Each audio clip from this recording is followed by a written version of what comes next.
Okay, so kelas, untuk lesson hari ini, kita akan sambung dengan tajuk seterusnya iaitu Measures of Dispersion. Okay, so ada segelintir kelas yang mana saya ajar dah tajuk ni, dah masuk dah tajuk ni, dan saya ajar sampai range. So, it's up to you lah whether you want to watch from the beginning ataupun nak start tajuk yang seterusnya, standard deviation. Sebab hari tu saya berhenti sampai range dia je kan. Okay, so it's up to you lah. Okay, so kemudian tentang formula tu, I'm so sorry guys, sebab tersalah info hari tu. Okay, sebenarnya formula tu akan disediakan, akan di-attach sekali di dalam exam paper nanti.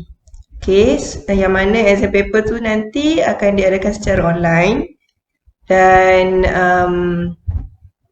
kami akan bagi semua formula. Kamu tak payah ingat pula formula tu, just fahamkan sahaja. Okay, so let's continue. So untuk hari ni saya akan ajar kamu tentang tajuk ni, week 4, measures of dispersion. Okay, hari tu kita dah belajar kan tentang measures of central tendency kan. So ini adalah tajuk kedua dalam descriptive statistics. Okay, so next. Okay, so measure of dispersion ni adalah descriptive statistic to describe how similar a set of scores to each other. Okay, maksudnya kalau set of score tu dia dekat-dekat. So dia punya graph condong macam ni lah.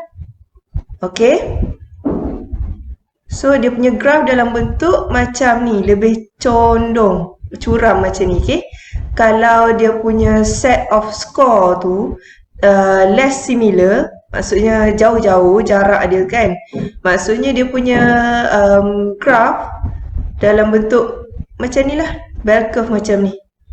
Okay, so itu adalah measure of dispersion. Okay, so the spread out the distribution is, the larger the measure of dispersion will be.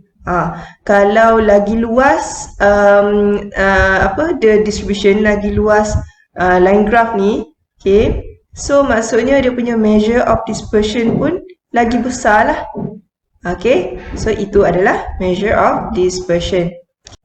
Okay, so class, let's say ini contoh dia. Okay, kedua-dua curve ni dia ada mean yang sama kan, dua-dua curve tahun 2000 dan juga 2015 ni ada mean yang sama iaitu 52, dan kedua-dua curve ni juga tentang income daripada satu population. Okay, nak tengok gaji siapa yang paling banyak, gaji siapa paling sikit, itu contoh dia. Okay, lepas tu kita dapat lihat yang yang tahun 2015 ni lebih spread out, lebih luas daripada yang tahun 2000. Okay, so people daripada population tu dia dapat higher and lower income pada tahun 2015. Lebih ramai yang dapat higher dan lower income pada tahun 2015 berbanding pada tahun 2000. Okay, so itu cara kita untuk interpret result lah daripada graph ni.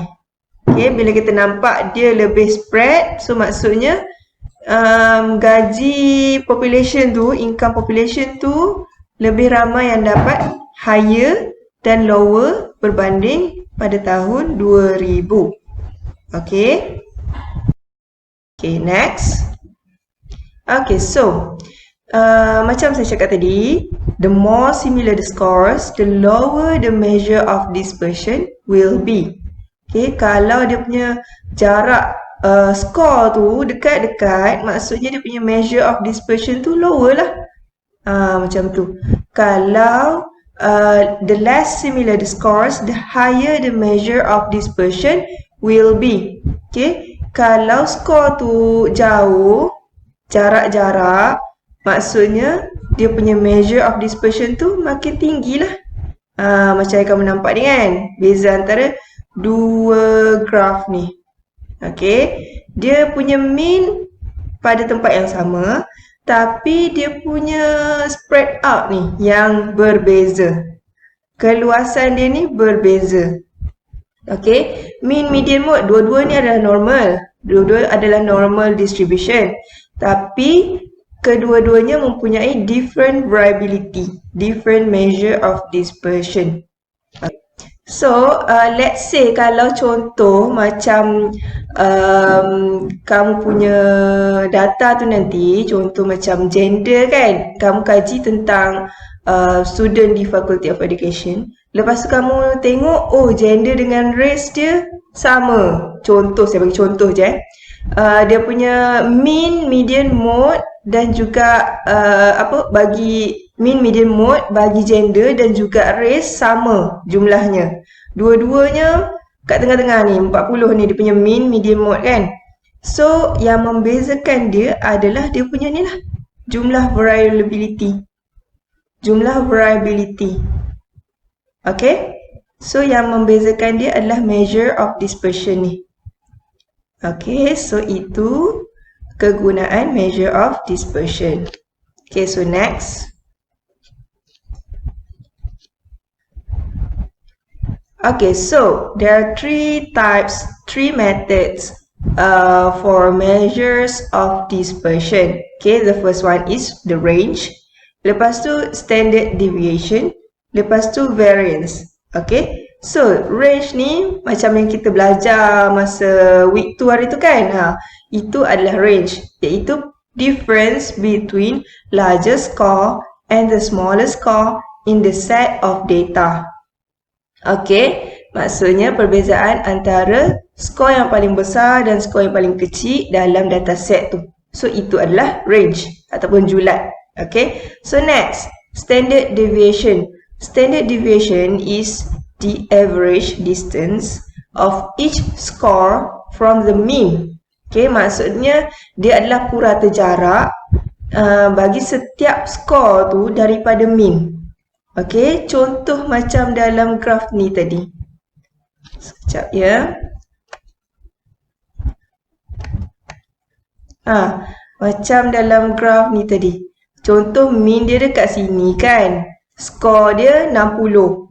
So, standard deviationnya daripada mean ni kepada skor ni. Itulah standard deviation. Manakala variance adalah square kepada standard deviation. Okay, contoh mean 40 ni kan daripada sini kan. Sini mean. So, skor yang sebetulnya kat sini. Variance adalah 2 kali ganda standard deviation. So, 2 kali ganda daripada jumlah skor ni lah. Macam tu. Berapa banyak dia deviates from the mean. Itu adalah standard deviation dan juga variance. Okay. Okay, so macam saya cakap tadi, variance pula ialah the average of square deviation. How far a given score deviates from average score. Okay, so itu adalah variance. Berapa banyak jarak dia given score ni deviates daripada average score. Okay, so next. Sekejap lagi saya akan tunjuk contoh bagi setiap ni. Okay, so range. Macam yang saya cakap tadi, maximum score tolak dengan minimum score. So, ini adalah formula dia. Okay, X max tolak X min. Okay, maximum score tolak minimum score. Okay, macam dalam contoh yang ni, maximum score dia 9, minimum skornya 3. So, 9 tolak 3, dapatlah range dia berapa, iaitu 6. Okay, sama juga macam ni lah, raw data, ungroup data, dua-dua adalah yang sama. Okay, so step dia sama juga macam tadi. Tengok maximum score, tengok minimum score, lepas tu tolak. Okay, kamu boleh refer buku Dr. Pamjit tu, page 36 dan juga 37. Okay, lepas tu untuk group data pula. Kamu tengok buku tu muka surat 41 Ada contoh dekat situ. Okay, let's say ini table ni kan. Nampak tak table ni? Okay, table ni dia punya formula untuk group data. Upper limit of the last class tolak dengan lower limit of the first class. Okay, so nampak kan? Okay, so dalam buku ni upper limitnya yang mana satu? Upper limit of the last class. Saya cakap hari tu kan, kalau macam yang ni belah sini ni semuanya lower limit. Okay, boleh? Kalau macam yang ni semuanya lower limit. Belah sini ni semuanya upper kan? Okay, so nak cari upper limit untuk last class 29 ni lah. Tolak dengan 29 ni tambah dengan 0.5.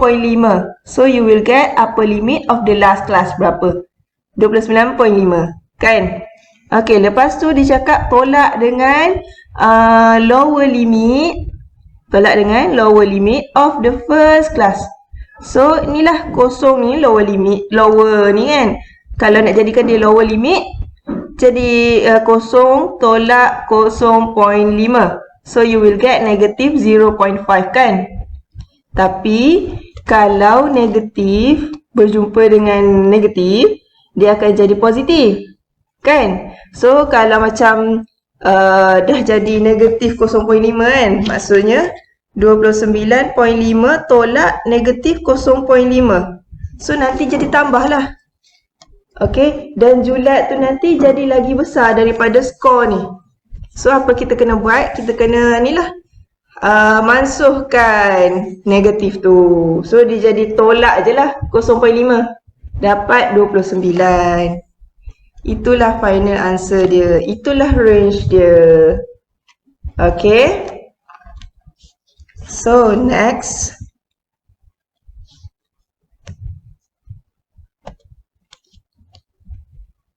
Okay, so let's continue today. Standard deviation. Okay, standard deviation ni macam yang saya cakap tadi adalah the average distance daripada mean kepada score.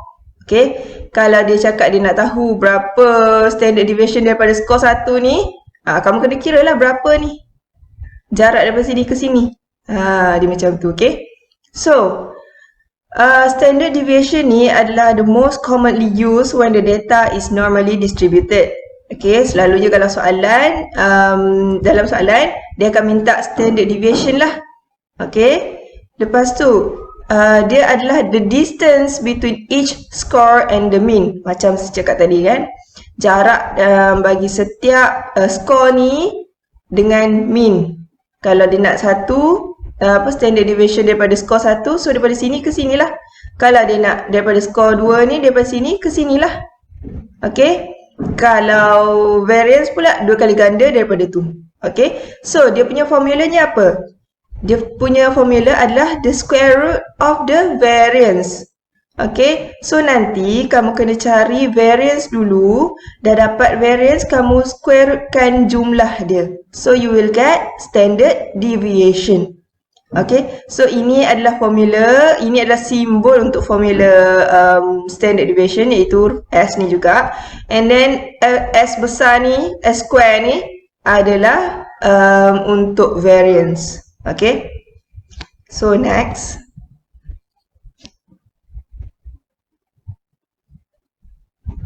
Okay, so ini formula untuk standard deviation. Macam yang saya cakap tadi, kamu hanya square rootkan variance. Okay, so formula dekat dalam ni, dua-dua ni adalah formula bagi variance.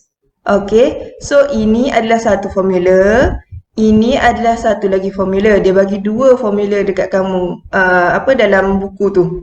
Okay, so it's up to you whether you want to use this one ataupun nak guna yang ni. Sama ada kamu nak guna formula yang ni ataupun nak guna formula yang ni. Okay, Ikut kamulah yang mana yang kamu rasa senang. Okay. So, untuk sampel, dia punya simbol adalah huruf S. Okay, huruf S. S besar. Okay. Sorry, yang tadi, yang ini saya tersalah.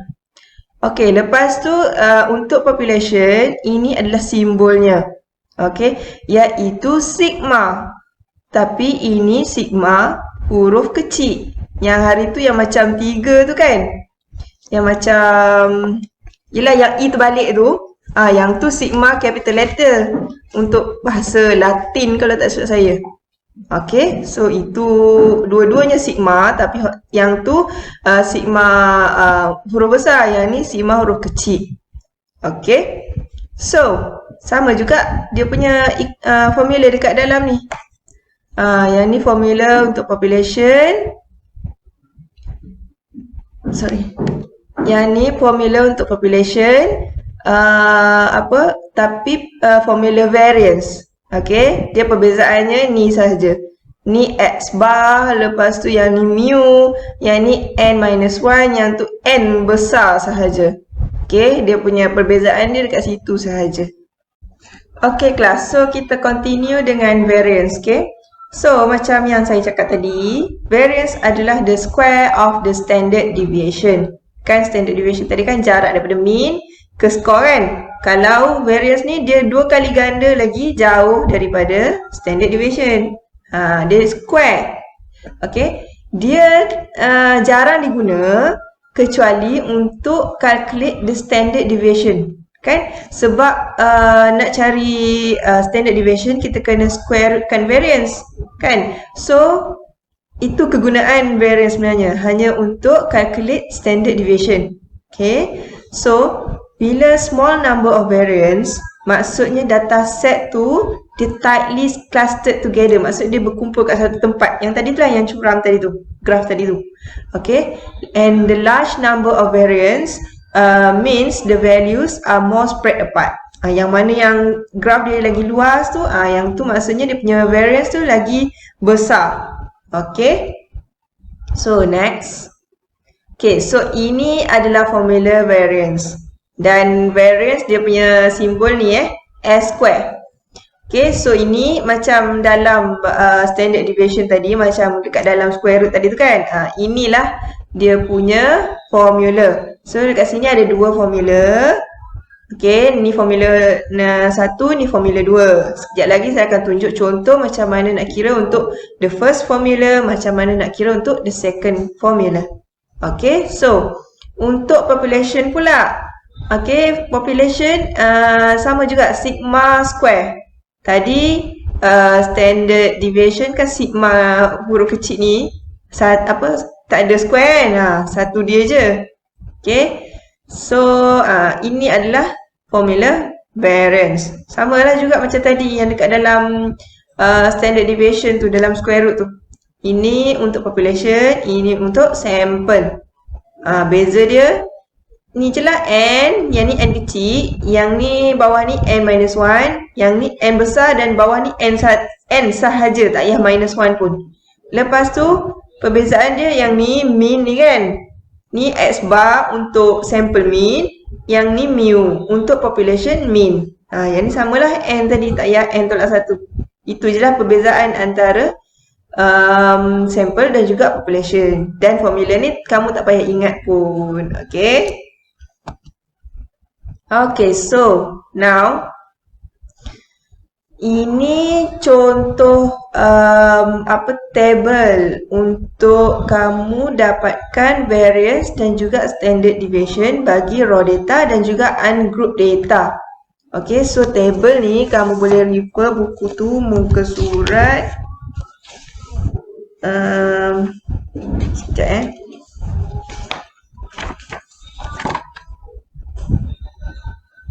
muka surat ni, muka surat 40. Okay. So, muka surat 40 kamu boleh tengok table tu. Okay, so contohlah kan dia bagi dalam soalan nanti ada X ni sahaja dan juga ada F, frekuensi kan. Contohlah, kalau raw data dia bagi X sahajalah.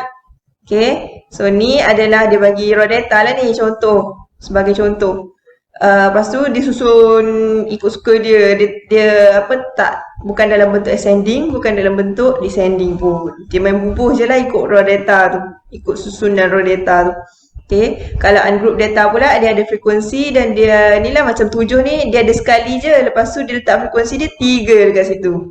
12 ni pun ada satu ni je. Lepas tu dekat frekuensi dia tulis 2 sebab ni ada 12 ni ada 2 kali kan. Macam tu lah.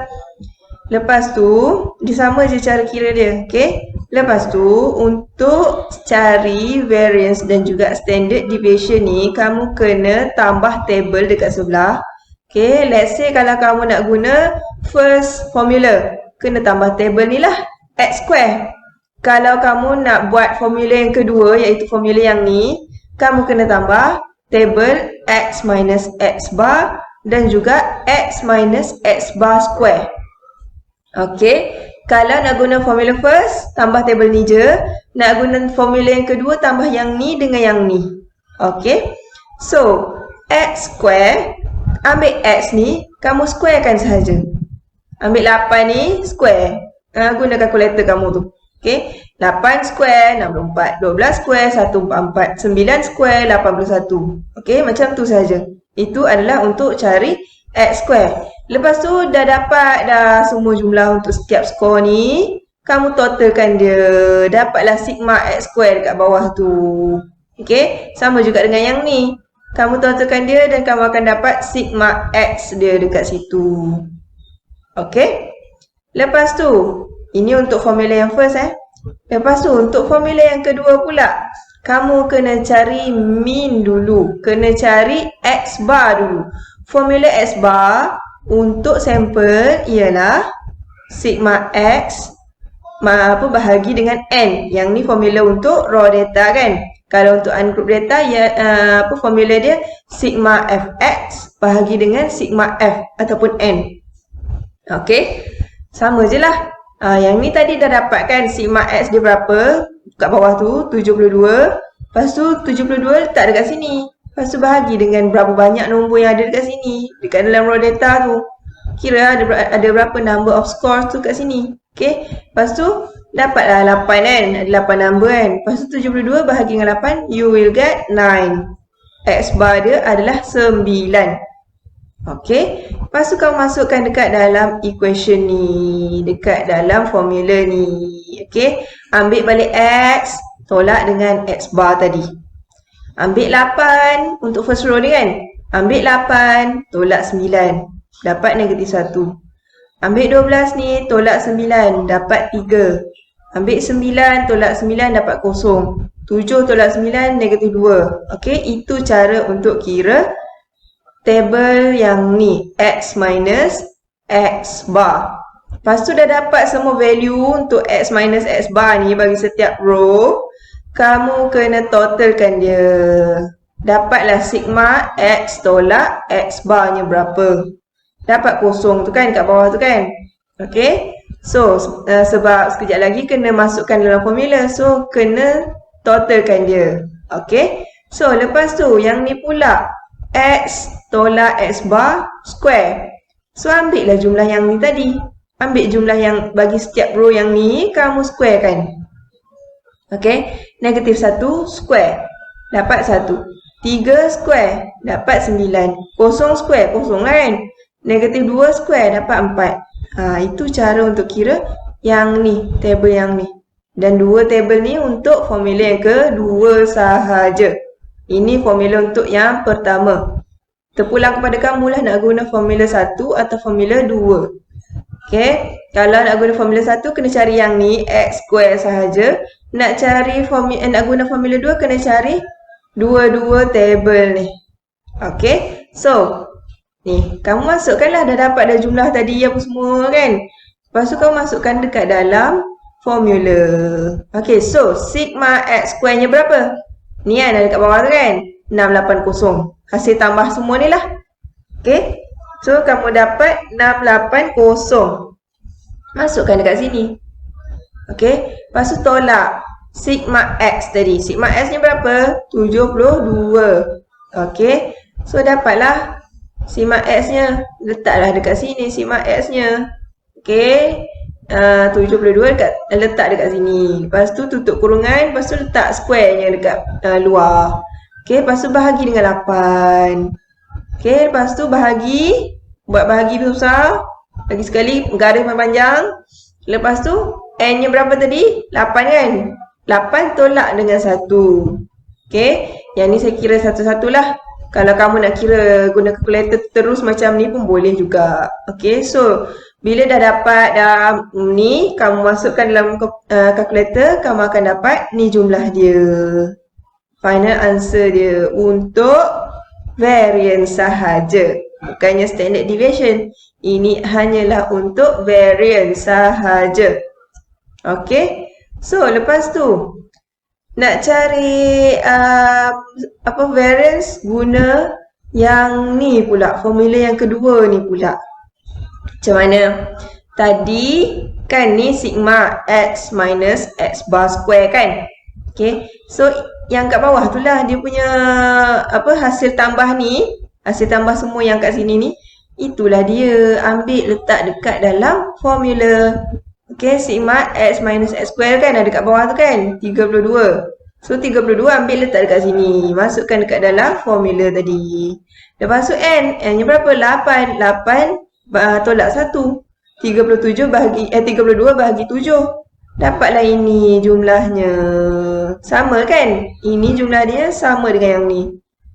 Hanya formula je yang lain. Okey. Formula sahaja yang lain. Cumanya kalau guna yang ni, kamu kena cari min dululah.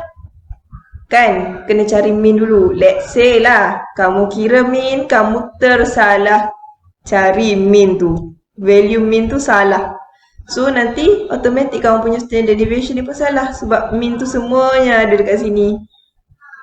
Kan? Dia jadi habislah. Bila salah min je, habis semuanya salah. Okay. So lepas tu, macam mana nak kira? Yang ni saya tutup dulu Okay. Lepas tu, macam mana pula nak kira standard deviation? Kan tadi dah dapat kan? Yang ni 4.571. Yang equation lagi satu tu pun sama. 4.571 juga. Lepas tu, square root kan dia. Square root 4.571. Kamu akan dapat inilah jumlah dia. Final answernya. Ini variance, ini standard deviation. Okay. Yang ni contoh untuk raw data. Kalau ungroup data pun sama sahaja. Cumanya yang ni kamu kena guna, kalau nak cari min ni kan, kamu kena guna sigma fx lah. Okay. So itu sahaja. Senang je. Okay. So next. Okay, so ini bagi group data pula. Okay, untuk group data ini cara kira dia. Okay, so kamu boleh refer buku tu muka surat 41. Okay, muka surat 41. Tu tabelnya. Okay, so let's say kamu dapat table X dan table F macam ni. Okay. So, apa yang kamu kena buat kalau group data? Kamu kena cari midpoint. Kan? Yang saya ajar sebelum ni kan? Nak cari midpoint pula, kamu ambil nombor paling kecil, tambah nombor paling besar dalam satu kelas interval tu. Lepas tu bahagi dengan 2.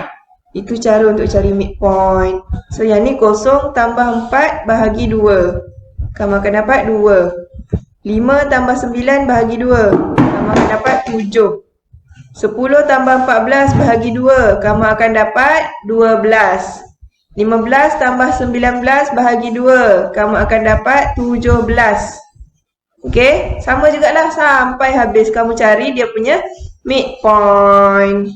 Okey, so lepas tu tambah lagi satu table, iaitu table fx. Okey, table fx. Yang ni, f ni frekuensi darab dengan midpoint tadi. Darablah setiap ni. So you will get semua jumlah ni. Okay. And don't forget to sum up semuanya. Tambah semuanya jadikan sigma ni. Okay. So, lepas tu, ini pula kan ada dalam equation ni kan. Dia nak apa? Ini untuk group data dan juga untuk group data dia punya formula. Okay. So, untuk yang ni kan, sigma fx square ni, kena cari fx square ni lah berapa. Okay. Macam yang ni sigma fx, lepas tu kamu square kan. Square-nya dekat luar. Yang ni square dekat dalam. Okay. So, yang ni fx square ni maksudnya x tu yang kamu kena square kan. Lepas tu darab dengan f-nya. Okay. So, x-nya berapa? Ni tadi kan 2 kan. 2 square dapat 4. 7 square dapat 49. 12 square dapat 144. 17 square dapat 289 and sampai habis. Dua-dua ni pun square kan juga. Lepas tu kamu darab dengan F. Okey, darab dengan F. 1 darab 4, 14 darab 49, 23 darab 144, 21 darab 289 sampai habis. Okey. So dapat jumlah dia ni, kamu totalkan dia. So itulah sigma Fx. Okay. So, masukkan dekat dalam yang ni. Masukkan dekat dalam formula. Okay. So, masukkan dekat dalam formula. Okay. Ni, 21705. Masukkan. Letak dekat sigma Fx ni. Lepas tu tolak dengan sigma Fx. Sigma Fx ni apa? Ni, 1225. Masukkanlah letak dekat sini. Okay. Lepas tu square. Lepas tu bahagi dengan 80 sigma F ataupun N. Letak dekat sini. Lepas tu sama juga N tadi 80 tolak dengan 1. Letak dekat bawah ni. Lepas tu kira lah masuk dalam kalkulator. You will get this answer. Okay. Pastikan kamu tak careless bila key in masukkan dekat dalam kalkulator tu. Takut tersalah key in, dapat jumlah yang salah nanti. Yang ni dapat dah markah sikit. Yang ni tiba-tiba tak ada markah sebab salah kira. Sayang dah dekat situ kan.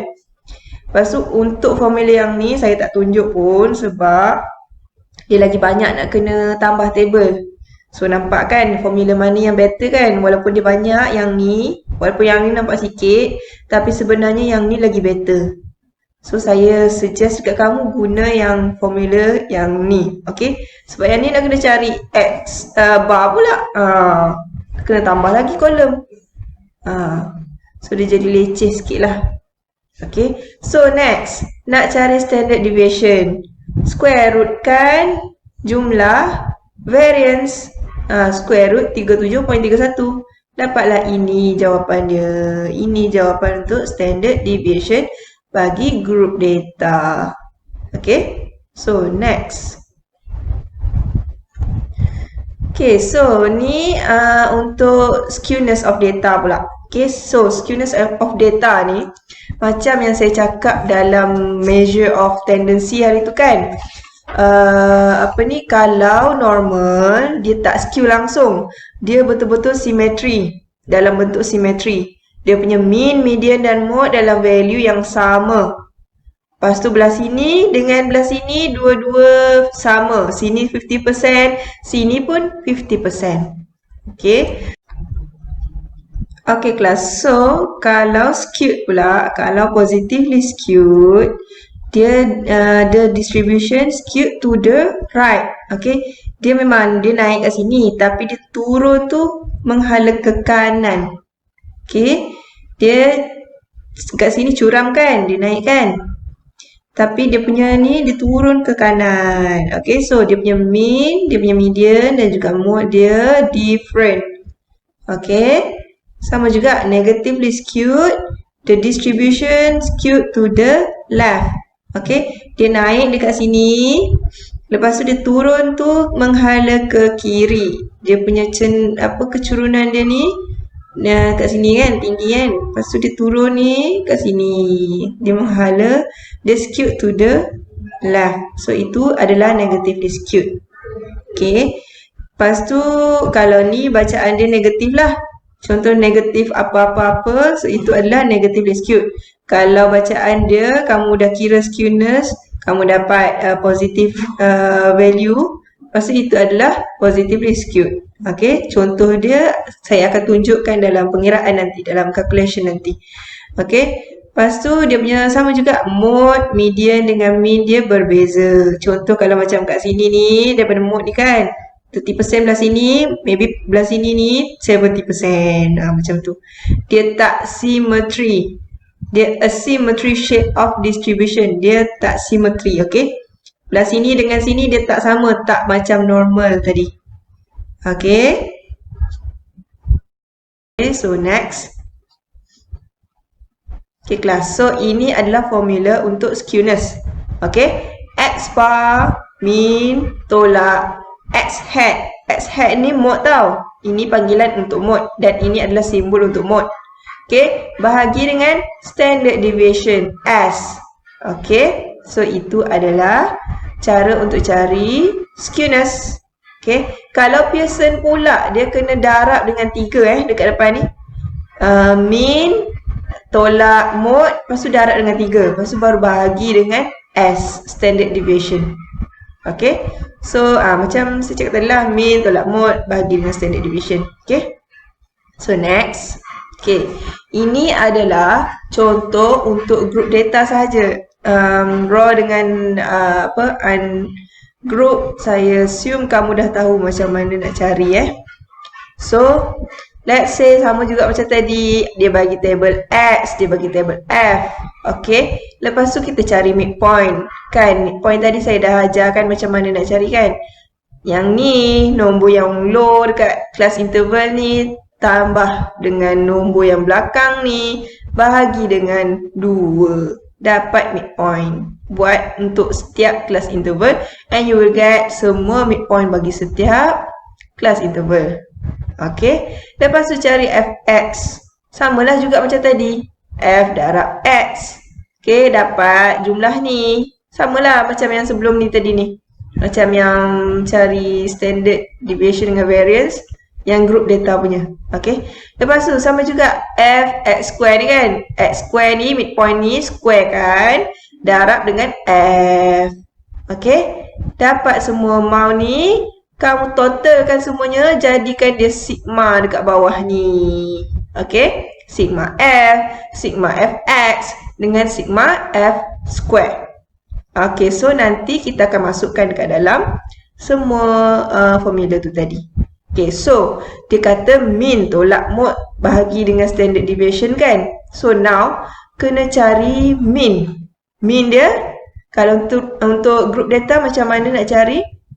Ni kan dia punya equation. Sigma fx bahagi dengan sigma f. So 1225 bahagi dengan 80. You will get this answer. Okay. Lepas tu standard deviation pula. Standard deviation tadi dah dapatkan variance dia kan. Variance macam yang tadilah cara kira variance tadi yang sebelum ni tadi. So dah dapat tadi 37.31. Lepas tu kamu dapat standard deviationnya 6.11. So ambil je lah balik. Okay, cara kira nak cari standard deviation macam yang tadi. Square root kan variance. Okay. Lepas tu mode pula. Mode macam yang hari tu lah yang saya ajar dalam kelas minggu lepas. Dalam tajuk dalam video minggu lepas dalam tajuk measures of central tendency.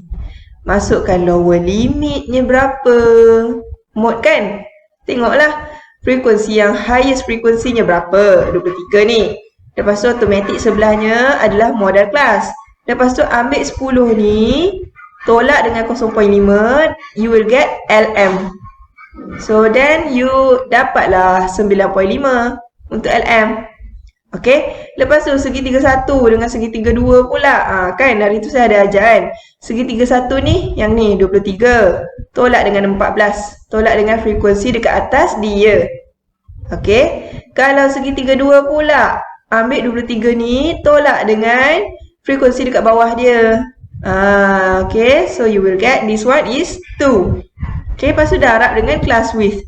Sama jugalah class width-nya kira macam mana. Ni kan guna jari 0, 1, 2, 3, 4. Ambil class interval ni kira satu-satu. Okay, so darablah dengan class width-nya berapa. Darablah dengan 5. Lepas tu masukkan dekat dalam formula.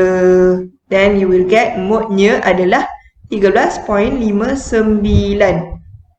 Okay, inilah 95 tambah dengan ni 9. 9 bahagi 9 tambah 2 ataupun 9 bahagi dengan 11 darab dengan 5. Masukkan dalam kalkulator, dapatlah answer ni untuk mod sahaja. Okay, so bila dah dapat dah mean, dah dapat dah standard deviation, dah dapat dah mod, masukkan dekat dalam equation skewness tadi, iaitu mean x bar tolak mod x hat bahagi dengan S standard deviation. Lepas tu dapatlah amount ni. Okay, dapat amount ni. Bila kamu dah bahagi ni kan, 15.31 tolak 13.59 bahagi dengan 6.11. Lepas tu masukkan, yelah, kira guna kalkulator lah kan. Lepas tu dapat amount dia positif. So positif maksudnya positively skewed lah. Positively skewed maksudnya dalam bentuk macam ni. Kalau dia suruh kamu buat graph, sketch a graph kan, contoh lah kan. Saya tak tahu bentuk soalan ni macam mana. So nanti kamu kena buatlah graphnya macam ni. Okay, kira macam bagi tunjuk je lah yang graphnya dah positif tu. Tunjuklah graphnya berbentuk macam mana. Macam ni lah kamu kira. Kamu sketch. Tak melengkung macam ni, buruk ke apa ke, tak kisah. Asalkan berbentuk macam ni. Okay. So, lepas tu, that's all untuk hari ni. Lepas tu, sekejap tentang, saya nak cakap tentang exercise kamu Ini saya cuma nak bantu kamu, sebagai cara untuk saya bantu kamu. So, in case kamu dapat lower carry mark, dapat carry mark yang rendah, so ini adalah salah satu cara untuk saya tolong kamu. In case kalau macam practical assessment dan juga group project kamu dapat markah rendah. Sebab yang tu memang betul-betul kena ikut rubrik lah. Saya memang tak strict, tapi saya kena ikut rubrik. Lepas tu, let's say kalau kamu dapat carry mark rendah, saya nak kamu jawab. Saya nak kamu jawab exercise dalam page 47 sampai 53. Any exercise, tak kira lah ikut kemampuan kamu. Kamu buat ikut kemampuan kamu. Tak kisah kamu buat banyak ke, satu exercise je ke, sikit je ke, saya tak kisah. Asalkan kamu buat. Lepas tu kamu tulis jalan kira dia atas kertas. Lepas tu ambil gambar kertas tu. Lepas tu kamu send masuk dekat dalam GC tu. So itulah untuk ni. Macam yang ni kan, dah ada answer kan. Macam yang sini-sini ni semua dah ada answer kan dia bagi kan. So kamu refer lah answer dia tu. Dan kamu tengok jalan kira dia. Kalau jalan kira dia salah tapi dapat answer betul, nanti saya check lah macam mana. Saya akan bagi juga markah tu. Saya tak strict sangat pun. So itulah salah satu cara untuk saya tolong kamu Kalau kamu tak nak buat pun tak apa. So due date dia adalah before final exam. Masa study week tu ke, tak kisah. Asalkan kamu buat. Kalau kamu tak nak buat pun tak apa. Saya tak nak membebankan pun. So itu saja untuk exercise. So lepas ni saya hanya akan bagi link video tentang setiap lesson ni. Lepas tu kita akan Google Meet. Kita hanya akan guna Google Meet untuk saya ajar SPSS saja, step by step macam mana. So lepas kamu habis tengok video ni, saya akan sambung untuk tajuk descriptive statistic analysis. Saya akan ajar kamu macam mana nak analyse untuk descriptive statistik ni menggunakan SPSS. So habis je tengok video ni, saya nak kamu join link Google Meet bagi setiap group yang saya dah masukkan dalam Google Classroom tu. So that's all untuk hari ni. Okay. Assalamualaikum.